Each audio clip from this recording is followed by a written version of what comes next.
High Level is a full CRM and marketing platform, and I've used some of the best in the SaaS industry.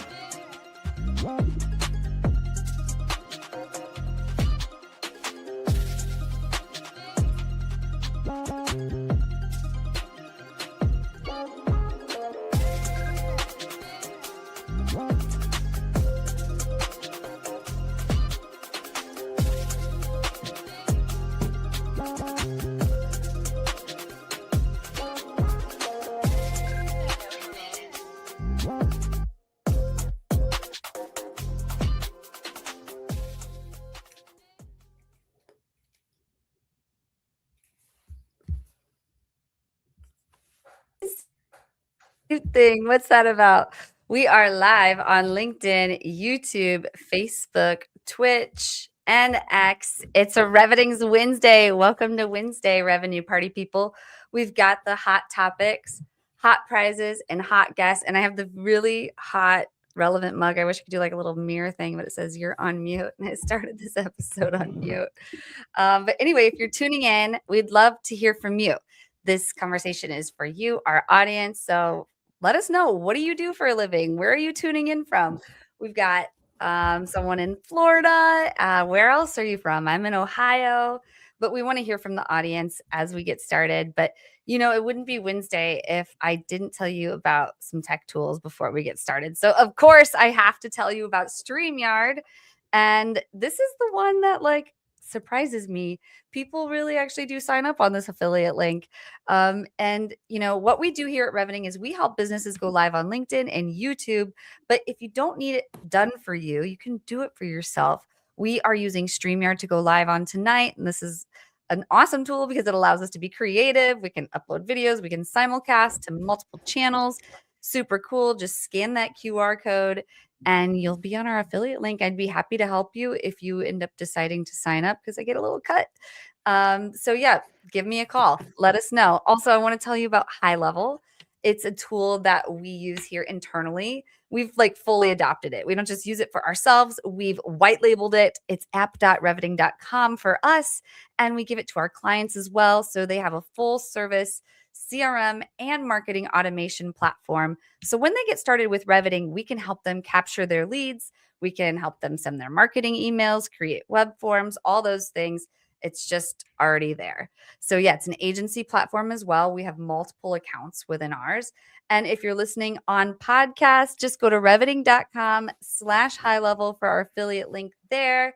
And it's also on the screen as a QR code if you're watching. But enough of that. Let's get into our topics for tonight.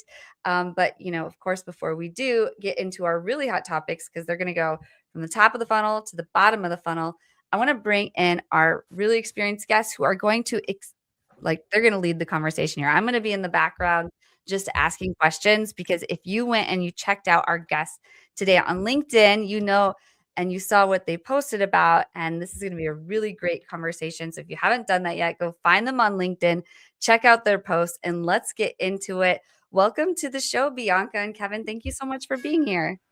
Hi, Thank you so much. It's so nice to see you all. Yes, absolutely. So great to be here. So let's get started. We've got 2 minutes we're going to put up on the clock, and we'd like to know your full life story from birth to what brought you to now in 2 minutes. Kevin, can you kick us off? Sure, let's do it. So, hi everybody, Kevin Andreosky, uh, born and raised in Jersey. Always sales. Started my own boat company. You name it. Always hustling. Always bringing value. Um, got into sales about 15 years ago. Tech sales, enterprise sales in New York. Working with Salesforce, Thomson Reuters. You name it. Very large strategic deals. And outside of that, always being in sales, I'm always grinding and leveling up my game. So being in New Jersey, being by the Jersey Shore, surfing, and then challenging myself. I had a friend of mine who said, "Hey, you need more out of life." So I got into triathlons. So 3-time Ironman over here. And with that comes, making a decision, planning and executing, bring that to business as well. So for me, it's just fun showing people a new way to do things, value in business, personal life. Now I live down in Florida, and thanks, Andrew. Nice to meet you as well. Thanks for joining. Live down in Florida because I love the warm weather. I'm done with the cold weather. And for me, it's just, I'm consulting these days, helping businesses because everybody's trying to learn AI, figure out AI, and we're just showing them the pathway of how to do things easier. But yeah, that's a little bit about me. Big outdoors, love adventure, love documentaries, and just love helping people. And I'm really excited to be here tonight to bring some value to people, and they could take action with the stuff we're going to talk about. So thanks for having me, and yeah, very excited to be here. And you have your ukulele. I do. Neon green. I love the uke. It's fun. I mean, while you're on stage, can you just tell us a little bit more about that? So the pandemic hit. I always wanted to play an instrument, and I bought a ukulele and just started going, like, just practicing on YouTube. There's a lot of free resources out there, and I always say just be resourceful. And that was 6 years ago now. And every morning I play the uke as part of my meditation practice, and has opened up different conversations. I play happy birthday, all my friends, and anybody who ever needs a happy birthday song, they're personalized. So it's a lot of fun, and it just brings me joy. Just a nice way to just chill and relax as I start my day, and also in the evening. So yes, awesome. Yes. I love that. Thank All right, you. well, we'll switch gears over to you, Bianca. We want to learn more about you and your full life story from birth to what brought you to now in 2 minutes. Jessie, that's a lot of pressure to give you my whole life story in 2 minutes, but I'll do my best. So yeah, I'm Bianca. I actually have a very multicultural background. I'm half Polish, half Chilean. I was born in Sweden, and I also lived in like 10 different countries throughout my life. And I speak 5 languages fluently. And I think, I'm a linguistics major. So I think that's how my sort of my passion, my maybe even obsession with communication started, and where it came from. I started my career actually in a huge corporation, selling hardware, selling motherboards and SSDs. But corporate life was absolutely not for me. I didn't feel like there was any sort of like impact, not the kind of impact that I wanted to make. So I changed into startups, and I've been working in startups and mid-market companies ever since, and based in Germany, based in the United States. And in startups, you basically touch every part of marketing. So, product marketing and community. I was actually once just handed a community of like 20,000 active contributors, developers for like a dev company, and was just like, okay, like that's a huge community. So yeah, mostly B2B SaaS. And right now at the moment, I run product marketing and events at Chili Piper. So yeah, that's me. And also, awesome. I can very much relate to Kevin about what he said, that like he was sick of the cold and moved to a warmer place. That's exactly what I did. And I've successfully avoided winter for about 10 years now. Nice. I wish I could say the same, but yeah, I've had some cold winters here in Ohio. Yeah. And I met Bianca actually in person. I don't normally get to meet WinsDay guests in person, but we did meet at Chili Palooza, which was an awesome event. And yeah, I don't know, like We're love running the people. next one probably like next year, so I hope you can join us as well. It's a really Where's cool it going to event be for next year, GTM. do you know? I'm actually I've been researching locations this year. Maybe Arizona or maybe Montana. I don't know. Like we're playing around with a few ideas, like just a special location. Montana. Yeah. That could be interesting. Okay, Yeah. cool. Well, let's Okay. get into these hot topics. And people in the audience, we want to hear from you. If even anyone's there on our Wednesday night here, let us know your thoughts on being found beyond traditional SEO. And audience, as we're getting into this topic, let's ask Kevin to kick us off on it. Kevin, can you do so? Yeah, absolutely. And this is a good one. It's funny because I literally was talking about this this morning with a client who everybody's just talking about, AI and how I want to be ranked on Google. And Google, I don't want to say SEO is dead, but now everybody, they're using your LLMs. So your large language models, whether it's Gemini, Claude, Grok, open, Chat GPT, you name it. So you want to be found there. And everybody, talk about like answer engine optimization, so AEO. And if you figure out the AEO, the SEO will take care of itself. And Google ranks, but you'll be AI repeats, reputation.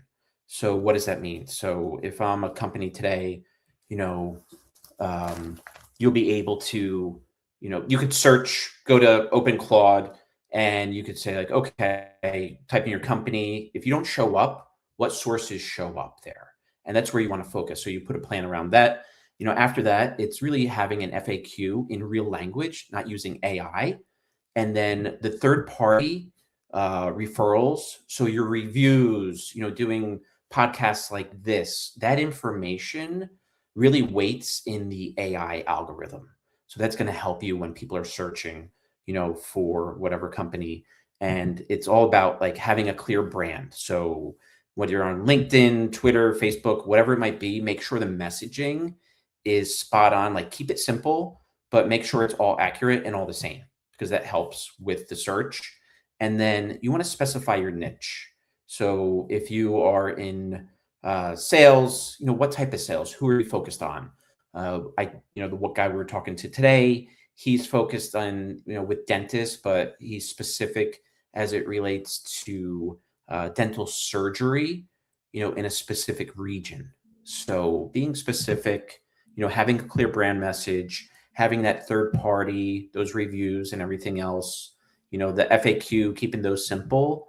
And then, finding those sources. If you're not popping up, somebody else is, and putting a plan and going, down to that path. That's going to really help you with the AEO, and then the SEO will take care of itself. Definitely. Yeah. Kevin, do you think that there's like two distinct strategies that companies need to have these days? Like one for like the traditional SEO still, and one for AEO? Or do you think those are basically the same? Like I love asking this question because people are just like, giving me vastly different answers to this. And I love to stir the pot. Yeah, agree. Yeah, no, it's great. Yeah, great question. So I would say yes, right? Because you always because there's a lot of folks who I think the stat is like less than 2% are using like AI, and they don't know how to use it. And everybody's in in pilots, but they're not really using it. So the traditional still works with the SEO, but then it's like, I always tell people like baby steps and just start testing the AEO. So leveraging it. And then from there, it's like putting a plan together towards that AEO. And, two is always better than one. And focusing there, but it's like having somebody who actually knows, the steps. And, going back to, my Ironman days, decide, plan, execute. That's what you're putting together. It's like making a decision and then, putting a plan in place and spending, if it takes an extra day to week, and do baby steps and always have those KPIs behind it, because it's about the numbers and the data to make sure you're on the right path. Yeah. Yeah. Yeah, it's for sure a little bit tricky these days now with it's changing to do much more with less, right? Like and everybody's like, and Yeah, and everybody's like, I want to use AEO, or excuse me, like AI, and it's like, well, what does that mean? And like, what do you really need? And just like really spending the time, the planning, like that's where I spend the majority of time when I'm talking with clients, is like the plan and the outcomes. Like that's what it is, and like focusing time there, of having that plan, because it's easy to set stuff up, but it's like the execution. That's where you want to spend the time.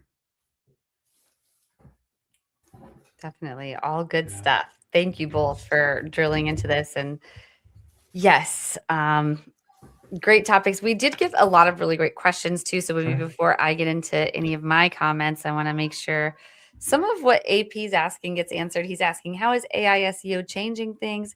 Who's using AI to look stuff up and why? Why does Well, it isn't matter? everyone? Sorry, can I just answer that one, because like Yeah. it's everyone, right? Like we like even if you're not. I mean, I work mostly with like buyers, B2B buyers that are using solutions like Claude and ChatGPT to already look up stuff, right? Like they don't go to Google anymore; they are using Claude. So, but they are, let's say, like the most advanced folks who are doing this. But there, I think everyone, even like like the demographic of maybe people that are not tech savvy at all, they get the AI overviews, right? Like they probably won't click into a specific page anymore like they used to. They're going to see that overview and they're going to be satisfied with that answer and just learn and move on, right? So I think we can just safely assume that everyone is this whole world is like AI forward now, and we just need to adapt. So that's why like what we feed into those what we feed those LLMs and what information about us we feed them is like so important right now. And it's a little bit like the old days of like social media algorithms that we sort of get used to one way of, okay, if we do this thing this way, then we'll be successful in the AI game. But that's going to change in a month again, right? Like the algorithm is going to change, the how to be successful and AIO is going to change, and we need to relearn. So Yeah, definitely. Yeah. So a couple more really great questions. So the difference between AEO and GEO. I'm curious if you would change your strategy for someone who had more of an online business or an in-person business more. Who No. wants to take that one? Yeah, I would say the strategy is the same, because you just want to be found, and as Bianca was saying, it's like people are using it left and right, like just chatting with it. So no, it's just making sure you have like the brand, the reviews. I would say if I was going to pick one, it would be those reviews, because as we, with Google reviews, you check everything. You go to a new town, you want to see the reviews. So getting that, the AI will source that. So it's the same. Anything you'd add, Bianca? I don't have much experience with like in-person businesses. I live in like the B2B SaaS world where everything is is online. But I would also agree with that sentiment. Absolutely. Right. Well, let's get into our next topic, moving down the funnel a little bit. So they've been found beyond SEO, and they've landed on your website. Lucky you. So websites that convert the AI buyer. Can you kick us off with what you know here? Your post was super interesting today, Bianca.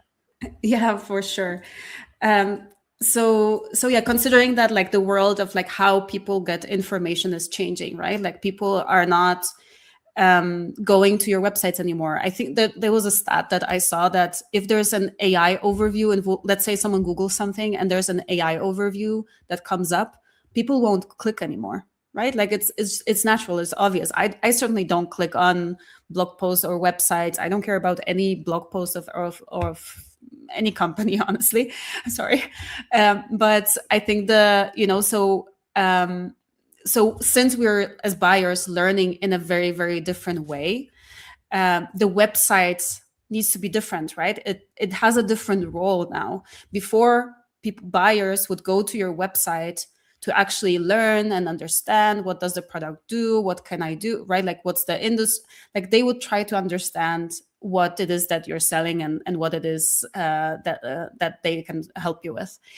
But now websites are not, informing is not enough anymore. Websites need to convert, right? So the moment a lead just lands, you need to do everything to convert them, right? Like I, from my experience with Chili Piper, we work a lot with companies that want to get people to booked meetings, booked demos.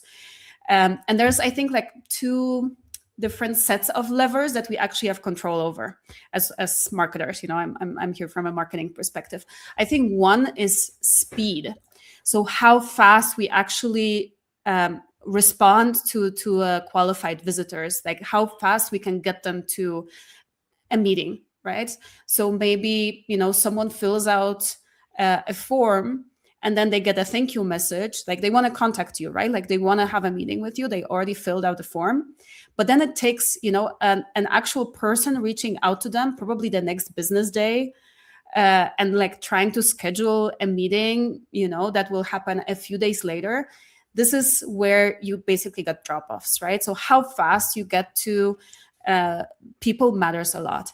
And the second lever, I'd say, is effort. So make it as easy as possible for your leads to actually get to where they want. Maybe an example would be when they try to schedule a meeting. Maybe you should offer them, like a scheduling that gives them like maximum right there in the form, right after they fill out the form, give them a scheduling widget that gets them to a meeting that is like they can set up at the time they prefer with all the options, right? We live in such an AI forward world that this is not hard anymore. This is really not hard anymore. And we should all be working on like increasing speed and reducing the effort that it takes to convert folks. And I think, Jessie, you were mentioning our data, because we very recently, actually, today is Wednesday, yesterday, we released our benchmarks report. So, just by nature of Chili Piper, we have access to like a lot of form fills, like how many, I think it was based on 6 million form fills. So folks that filled out a form to ask for a meeting. And we looked into how many form fills of qualified users actually ended up in a meeting. So these are people who filled out the form, that asked for a meeting, that were qualified already, right? Those are your ICPs. And it turns out that 4 out of 10 of those folks drop off and never get a meeting, which is crazy, right? We invested so much. This is like a lead we already paid for, we already invested in. And they just, very often they just disappear, right? So finding ways to really like reduce that friction, to maybe think of like some re-engagement, think of shared availability for account executive to get those folks to book and actually meet with you. All good stuff. Thanks for drilling into the website a little bit, especially with the mindset of the AI buyer. What's your take on all this, Kevin? I love it. Yeah, I always, speed wins at the end of the day. Like That's true. Yeah. It really is, because like you have Amazon, it's so easy. I'll use them because it's so easy to do business with them. It is just, even returns. Sometimes they're like, hey, don't even return it. Keep it. We'll credit your account. And people want that. And I know Bianca said it a few times, it's like reducing that friction. And, it's all about the outcomes, because a lot of times too, people don't want, I could tell you, like my partner, like she doesn't really like talking to salespeople. And I have friends who don't want to talk to salespeople, because it's like, you got to set up a meeting and do this. And it's like, there's a gap, and it's just like, you want it now. It's top of mind. So it's like, how do you make it so easy for somebody? And it's like using AI, leveraging the tools to shorten that gap so they could see a demo, start a pilot. Because at the end of the day, it's all about outcomes. And it's like, how can you show them those outcomes faster? And the sale starts on day one, like the experience. And if you have a poor, even just setting up a meeting, like if it's, I could tell you I had something the other day with a company, and I'm like, nope, not easy. See you later. So People don't have the patience anymore, right? Like, Zero. because they will not wait for you. They will just not wait for you, right? And it's also just because also they're more informed, right? They don't need you to, they don't need your website. They don't need a person to get all the information because they have Claude and ChatGPT and AI overviews, right? They're already informed. So like the you know, if they do give you the time of day to meet with you or to sign up for your product, they are already very warm and good leads, which is amazing. Which is the good part of it all, right? It's definitely, yeah. That's what people want. They want leads, right? Qualified leads. Ideally 10 out of 10, not 4 out of 10. like qualified, ready to buy. Here right now, we're going to figure out how to get to 10 out of 10. That's it. Yes. How do we do that? Well, you know, I don't know. I guess maybe we should talk about closing deals when buyers delay. Oh, man. We will get into that topic next, but in terms of websites that convert AI buyers, anything else either of you would add? And if not, let me start there. Kevin, any more that you would like to add before I ask a final question to Bianca? I would say with the website, like keep it so easy. And just like it's the experience. I say go try out. Like if you have a company, like go buy from your own company and see if you like it, right? And just I would say that it's just like see it and then go buy from if you're up against a competitor in a deal, literally go buy their product or go sign up for a demo, like go see what they're doing, because it's just like the experience and seeing how long it takes, and then maybe you could use that as ammunition, you know, in when you're bringing value to the deal. Like at the end of the day, it's all about bringing value, like every single time. It's like, how do you stand out? Like and if every you're not single time. And if you're not gonna do it, your competitor is gonna just do it faster and better than you. Yes, yeah, and that's I'll tell. I was saying, you know, a handwritten note goes a long way. That's what I'll say. Be human. Yes, a handwritten note, definitely. Yeah. So Bianca, what actionable steps do you think people could take to get started in terms of like converting more AI buyers? Yeah, so I think Kevin also alluded to this, right? Like you just need to figure out like what your current process is, evaluate what is happening on your website right now, and finding the gaps and the potential leaks, right? So yeah, one thing that I already mentioned, like, you know, you need to again, with tools right now, like it's so much easier to identify your ideal accounts. Right? There's like tools around account identification where you can actually know when someone in your ICP, especially like maybe an enterprise lead, right? You can know now that they are on your website. So why are you giving them like the same website experience as everyone else, right? They probably need a better experience, right? Like maybe there's a special banner that could pop up or a special content offer specifically relevant to them. Or a chat AI, right? Like now chat is like chatbots are so popular these days. Maybe a chatbot that has a very tailored, a very personalized message specifically to them. Or right, maybe someone from your ICP is already on your website, on your pricing page for like, I know, 5-10 minutes. If they're on your website, if they're on your pricing page for 10 minutes, they are close, right? So why not like a scheduling widget, like schedule a meeting now? So things like that to really like encourage people to go further down the funnel a little bit quicker, especially if they're right fit. Another idea I think I also mentioned is re-engagement, right? Those 4 meetings that never happened. What happens to those? You know, maybe an AE will follow up, maybe they won't, maybe they'll do it in a week, maybe they'll do it in a month. Who knows? Again, AI now, we can automate these things, figure out ways to automate re-engagement. That's another idea to sort of like fill those leaks. Does that answer your question, Jessie? Yeah, just make it as easy as possible for them to move down the funnel as much as they can or will. Yeah. But it's like, just like Kevin said, right? You just need to understand what your website is doing right now, like what the experience is right now, what the competitors are doing right now, and just be better than better than your competitors. Just be better. Yeah. That's it. Just build the biggest chicken shop. It's like you got one chicken shop on one side of the street and one chicken shop on the other side of the street. Like, which one are you going to choose? You just have to be the better one. But yeah, we've got a comment from David Goki. Wow, measuring time on pricing pages. Genius. Yes, that would be our homepage for us. We put our pricing right on our homepage. I just updated it this week.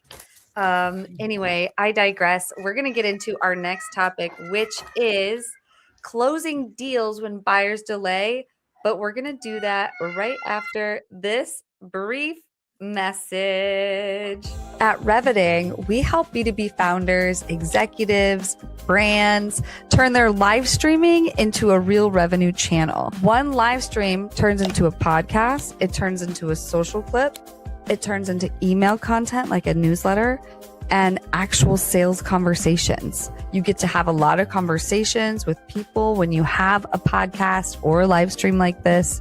And if you want to be known, trusted, and remembered in your industry without being online 24/7, worrying about your posting, this is what we do. Just head on over to reveting.com and let's build your show. I want to give a quick testimonial for the Reveting team. I was really nervous about doing lives. They very much have helped me increase my reach and online presence. So thank you, Reveting. I love what you and the team do. I've been picking up 50 followers a day just because that content is resonating so well. It's working across a lot of different channels for me. One of the problems that we struggle with is getting our brand out there. Her team have been able to do for us is the idea of going live on LinkedIn and using that platform to its fullest extent through the way they're able to take the live event and break it down into bite-sized posts, video clips, as well as the content within the posts themselves. This is Mike, also known as Clean with Mike on Twitter. Mike hired a virtual assistant from Cherry Assistant about 2 years ago. Now, he has a $50K per month business, fully managed by a remote operator in South Africa. His VA from South Africa does the following: closing inbound leads on the phone, Yelp and Google and Facebook, manages his CRM and Go high level, deals with rescheduling, cancellations, any issues, hires and manages the cleaners, and sends them daily reports and updates. Mike has a fully cash flowing business managed by a remote operator for only $8 an hour. You can also hire a US equivalent worker in the Philippines, South Africa, Latin America for a fraction of the cost with Cherry Assistant. Be like Mike and grow your business with offshore staff. Yes, be like Mike. And if you're on podcast, we're showing a menu of services that Cherry Assistant offers. And yeah, it includes a lot of things. So whatever it is that you're doing, just think about delegating. That's how you're obviously going to grow. And if you decide to use Cherry Assistant, just make sure that you tell them that you heard about them through WinsDay for $250 off your first month. And best of luck with that. But let's talk about closing deals. So closing deals when buyers delay. Ugh, I love a one-call close. And to me, sometimes, like, if you're not going to close on the call, like, is it even worth my time? Because I'm a marketer and I sort of feel like, I don't want to chase you down, because if you don't want to do it, then like, I only want to create content with people who really want to create content. So I don't know, as the seller, I guess I am, because I'm a marketing agency, a marketer selling marketing. Like, it's the delay really kills the vibe for me. So how do we close deals when buyers delay, Kevin? It starts with prayer, if you believe in it. I would say prayer, every little bit helps. Yeah, it's it's been going on. There's no secret sauce or certain way, because it happens even to the best buyers, right? Things, people, you get ghosted, deals don't close, whatever that might be. And we said it earlier, like, be human at the end of the day, because you have all different methodologies, but meet your buyer where they're at. So I would say, number one, like, human to human, understand who you're talking to. I would say, now with this large complex deals, make sure you're talking to the person, like, and mapping it out and having that plan of understanding, like, who's signing the check, who's signing the deal, the agreement, who's involved in deals. I could tell you, I remember a few years back, I lost the deal. It wasn't because of price. It wasn't because of, what we did and how we ran the sale, it was because we didn't really show love to the one end user, and she had a vote, and it wasn't unanimous, and the other group won, the other company won.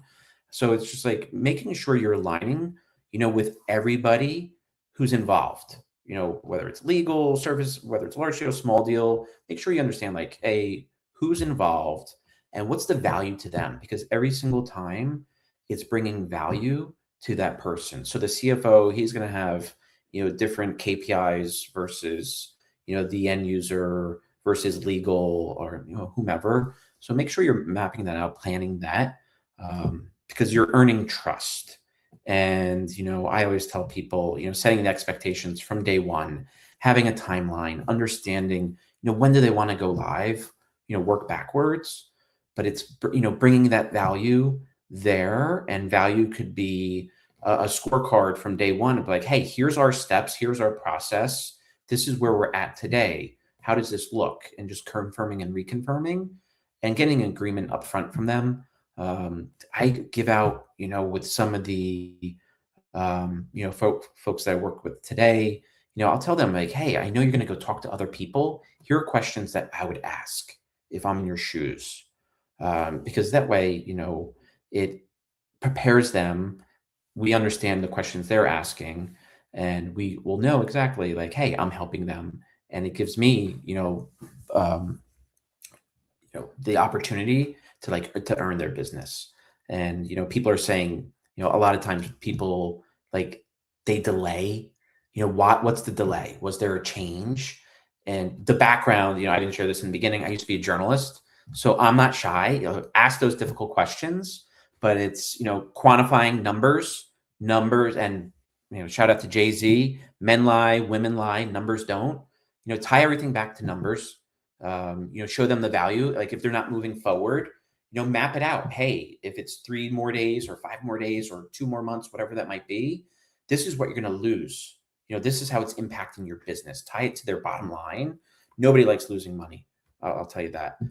So you have that, you're shrinking the yes, and then everything's about outcomes. You could tell me about your product, you could do everything, but how is it going to help me? And it's the outcome. So maybe that's a pilot. Maybe it's setting up a taste of like, hey, here's a little example. You could try it for a 3-day trial, depending if you're a larger business, whatever that might be, but tie everything to outcomes. Pilots for, larger deals that we work with, having a pilot 60 to 90 days, I'd say no more than that, but having those KPIs, but it's that communication, setting up, hey, we're going to talk, every week at this specific time, and understanding, are we hitting it? And it's just like looking at the data at the end of the day. And then it's just like, if you could hit that, you earn the trust. And, what we were saying before, speed wins. Bianca said it, like, do it. That's what people want. They want the outcomes. People want the outcomes. Yeah. And the Jay-Z comment, like that was just everything. Men lie, women lie, numbers don't. And I've used that. And sometimes it knocks it out of the park. And I'll be the first one to tell you, like I said it at a conference and nobody said anything. And I didn't know my audience. And that was just like, oh man, I should have said like Elvis said that. I kid, but yeah. He kids, but not really. Not really. And it's all about the data. It's all about the data. The Benjamins and the data and the numbers. But I would love to hear what are your thoughts on any of this? I mean, I loved what he said about including decision makers, but I know we're more at the top of the funnel, Bianca. But when you think about closing deals with buyer delay, what are your thoughts? I actually wanted to mention something a little bit later when we're going to be talking about communities. But I think the buying community is something that people sometimes omit or like don't focus on that much. I think we, at least in marketing or in like high stakes deal, we want to talk to the decision maker, right? We want to, get the decision maker on the meeting, get the decision maker to sign the document, right? But I think there's a huge power in even like individual contributors into kind of influencing the decisions. So I was actually at a developer marketing company where it was the developers, just the engineers working on like huge corporations that used our product on their like personal passion projects, and would go to their boss, to their CTO, saying, hey, like, we're using this old horrible tool. I don't want to use that anymore. I don't want to work here if we're not using this modern cool tool, that Bianca is selling, right? And this is how we, how the company really drove revenue, and it was absolutely incredible. So yeah, just considering the buying committee as well, I think that helps sort of speed up the decisions, right? Because if you have good champions, it can really convince the final decision maker to make that decision for you. I know what I'll say too, and also flip it, because sometimes people think the process might be like, if they move faster, and then you could flip it and be like, hey, here's our internal process. Legal usually typically takes about a week. We have a committee internal, and flip it and explain to them, because they move really fast, but then you're slower. They're going, is my implementation, is this going to be the experience that I get with them? So just make sure you flip it and explain, especially if it's like end of quarter, end of year, or whatever that might be. Tell them like, hey, on average, it takes X amount of time to do, which is really important. Yeah, just be completely upfront with them. Yeah. Yeah, I like all of that. Any last final words, or like, same question I gave Bianca, like, what is the actionable advice you would give people on closing deals when buyers delay? Like, how do we transition into that mindset? Yeah, I would say to just be upfront, right? Just it's just being human. Be like, hey, we had a great conversation. Is this still a priority? Is this about last time we spoke, this was number one. Is this still a priority on your list? What's changed? And people will be like, hey, maybe they got new leadership. Maybe there's layoffs going on. There's so many different things that could impact the sales. So just be upfront with them and be real. Just be authentic. You just said it before. Just be authentic, and just be like, hey, that's what I would say. We're human at the end of the day. That's it. Things happen. Things move on. I think you just want transparency. That's my word for this year. Transparency. So just be transparent. Yeah, transparency. That's a good word. Okay, well, let's move on into our next topic, which is building communities. So we started at, being found on SEO, moving into the website, down the funnel to closing the deal. After we close the deal, we want to move them into community, and building community that becomes your best marketing channel. And you can even get them in your community before you close the deal, really. Yeah. It's really on both sides, or all sides of the funnel, right? Like, community is such an interesting thread. Yeah. Kick us off. Yeah. So I think maybe to start with, I think there's just this trend of like, let's start a community. Yeah, that's a great question, David. I think people misunderstand community a little bit because they confuse it with audience. An audience are the people who tune in, that listen in, that maybe like your LinkedIn comment or comment on your LinkedIn post, right? Maybe they read your newsletter actively, right? Those are all fantastic people to have, but that's an audience. That's not a community. And maybe that's it. Like, maybe building a great loyal audience is what you need to do for your business, and that's fantastic. But community gets thrown around a lot, and community is actually where there's actual feeling of belonging amongst the people. ¿Cuál es la diferencia entre público y comunidad? That's exactly what I'm explaining. So a community is where people actually identify, or when they help each other, and when they interact and help each other, even though you're not necessarily in the room, right? That's, for me, real community. And that one has like it's much harder to track ROI, because let's say you invest so much in building a community, right? Like, you have a Slack channel, maybe you even splurged and are paying for like a paid Slack subscription. Maybe you're organizing meetups and you're doing all these things for your community, but then like maybe the CEO, maybe a revenue leader are asking you like, so what's the revenue, what's the ROI? And that's such a hard moment, because ROI from things like events is already hard, and community is even harder, because it's a long-term investment, right? It won't, the ROI, you will not see it in a year or in 2 years, but it's going to be, if you do it right, if you invest it in it in the right way, you will notice it from the conversations that happen, again, when you're not there, right? This is where your champions are gonna come from, when there's a decision that needs to be made, right? Like maybe you can call up someone to kind of recommend, to talk to your prospect, right? If you can pick up a phone and be like, hey, like, I know you're using us, I know you're helping, fix bugs and like talking to our product team a lot.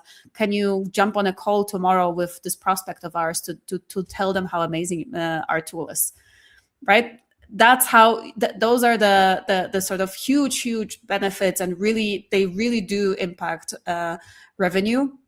It's just very, very time consuming, and very, very, it has to come from a place of selflessness. I love that selflessness. Yeah, like you got to give, and then receive, and not expect anything. Yeah, so true. What are some of your favorite communities, Bianca? Oh, I really like Exit 5. Exit 5, yes. They are a really Gerhardt. good community. He was a big inspiration of mine, honestly. Yeah. Like, I listened to his early podcast, EGMG, like back in the day when I was a full-time CMO still. And that kind of inspired me, first of all, just seeing him do it. I'm like, maybe I could do that, but maybe I'll do it live. But then I went to his first event in Vermont. It was kind of like a small micro event, like 100 people there, marketers primarily. And gosh, it was just like so informative for B2B marketing content. Like there's not very many specific like B2B marketing only. And he was like, what, the CMO at HubSpot, like all these like really, and at the time when they were like growing, like startup. So like he knows like how to scale a startup. And Privy, is it Privy that he worked at as a CMO? I read his book, Founder Brand. That also inspires me in my work every day. So like interesting that you say, that in his community. Awesome. So how about you, Kevin? What are some of your favorite communities, and talk to us about your thoughts with community? Yeah. So I love Alluvians. I don't know if you know it, but it's fantastic. It's about the inner game, but they talk, it's for your sales professionals. And I got to say, that's probably my favorite one out there. There's so many different ones, and I'm a part of different like local ones, even though I just moved to Florida. There's some good ones down there as well. Like, I don't know. I know a lot of people get some mixed reviews, but the Chamber of Commerce, I got to tell you, like, it's been great. Like the local where you could go shake some hands, talk to people. It's been pretty solid so far. And with community, it's key. You need, nobody's perfect. And two, it helps with learning, because you always want to constantly just level up your game and raise your game. And, with community, you understand, I'm on X and I build different things, and talking to different developers, but there's some great communities out there, where you're just like leveling up, getting that knowledge, because especially with AI, there's so much information being thrown at us every single day. And if there's other people out there, I go to hackathons a lot, quite frankly. So like the local hackathons, I'm sure you can find one in your city. I would say if you're thinking about learning AI, anything like that, or not sure, go, because you don't have to be, a developer to go to these hackathons. And I will tell you, the first one I went to down in Miami, they couldn't have been nicer. And now there's a group of us. So, but community is key. It really is. And it helps, at the end of the day with, just our attitude and everything. If you're just doing stuff by yourself, it's never fun, whether it's cooking or learning AI. Or selling. That's so true.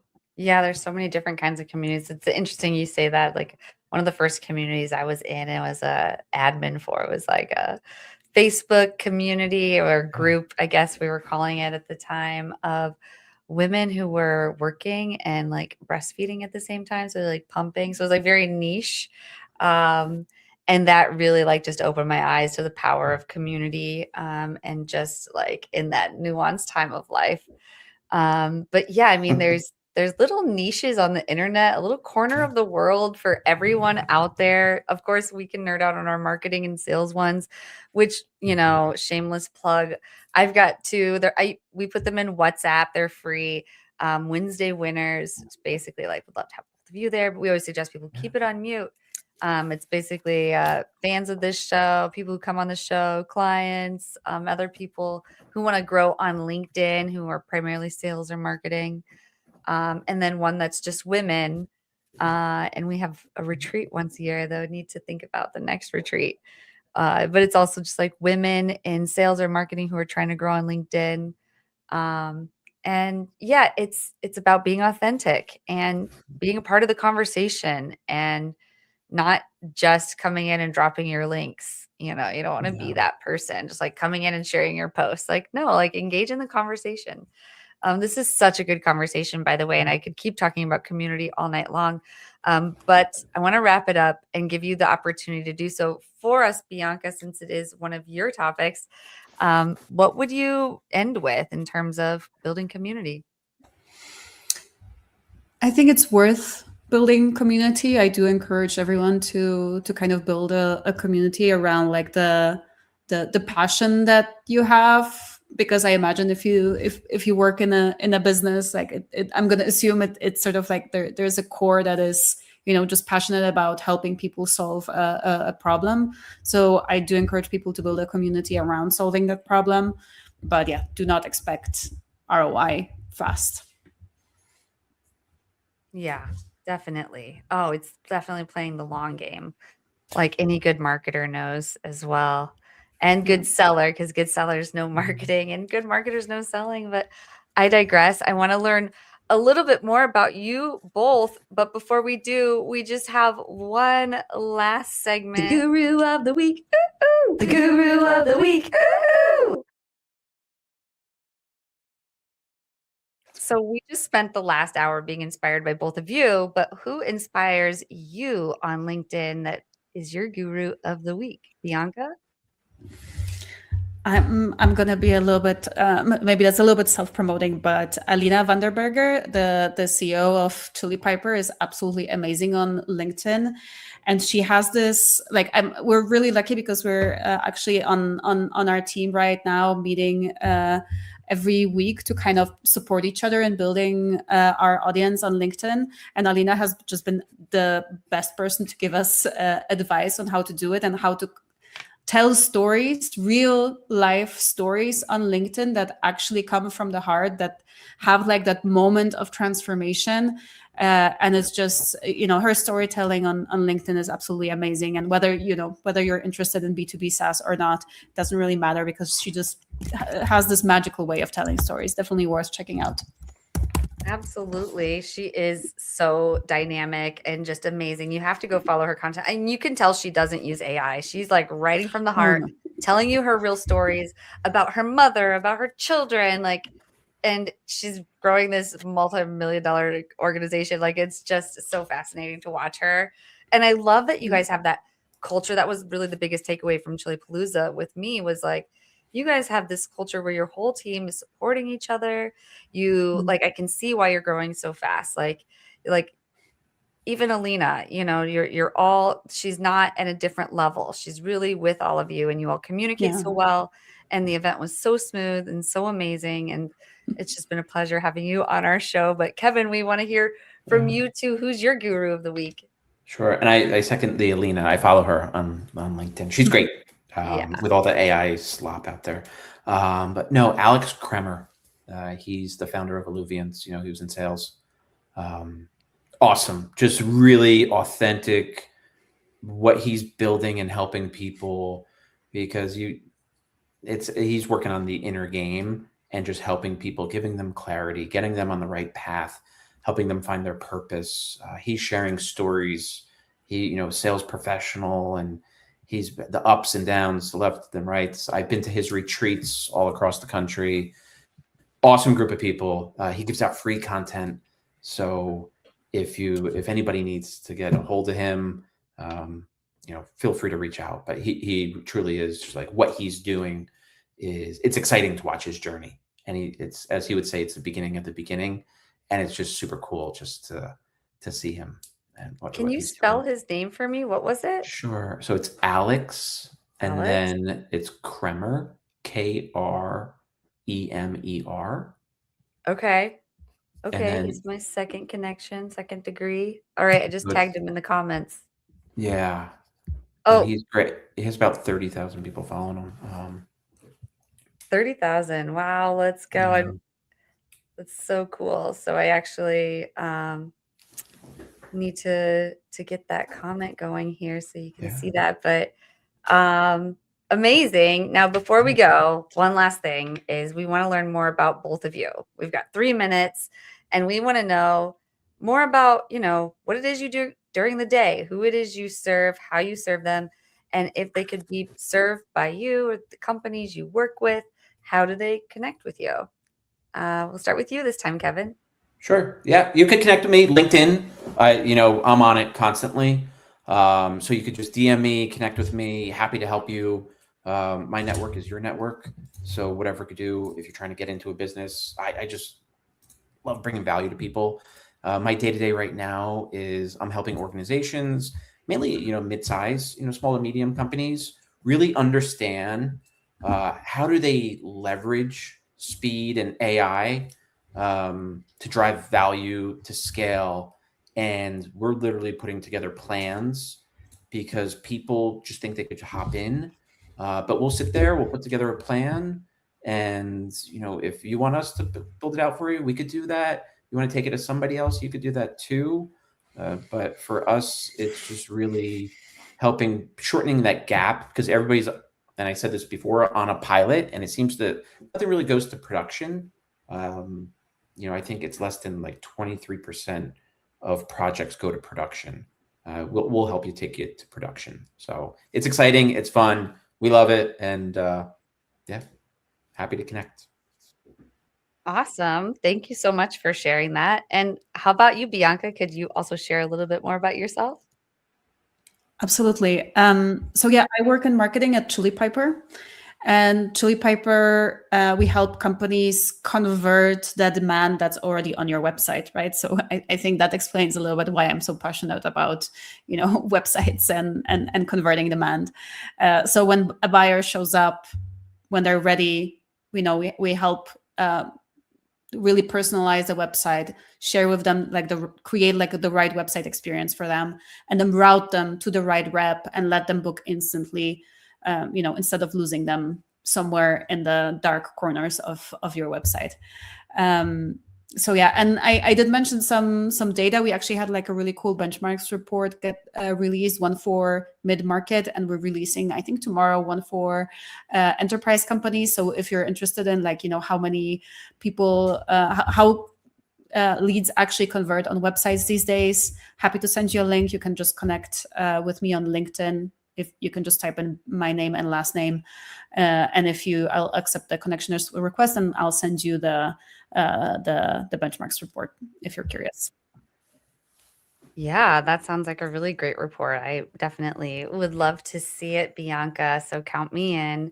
But it's the top of the hour. This has been another really great episode of WinsDay. Thank you both so much for staying up with us. I know. Well, wait, where are you tuning in from tonight? Bianca, you're in Colombia, so that's Central Time. So it's Central Time, yeah, 8 p.m. You're not in Poland right now. It's not like the middle of the night. Or Jessie, I know. That would be a little bit torturous.